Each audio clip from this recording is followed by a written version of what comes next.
jou daaglikse CLF inspirasie. Wees bly. Toe vra die Here vir hom, het jy rede om kwaad te word? Jona 4 vers 4. Nadat die vis vir Jona op die land uitgespoeg het die Here 'n tweede keer vir hom beveel om na Ninive toe te gaan. Hierdie keer was hy gehoorsaam en het die mense van Ninive gewaarsku dat God 'n ramp oor hulle sal bring.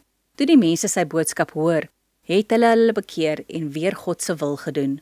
Die Here het toe besluit om die stad te spaar, sodat die mense nie deur die ramp getref is nie. Hieroor was Jona baie kwaad. Hy was eintlik jaloers dat God die mense genadig was. Jona behoort dankbaar te gewees het, omdat daar so baie mense was wat gered is vir God se koninkryk. Wanneer ons sien dat mense omdraai en na God toe terugkeer, moet ons bly en dankbaar wees. Help en ondersteun jou vriende of familie wat terugdraai na God toe. Wees altyd bly oor God se groot genade. Kom ons bid saam.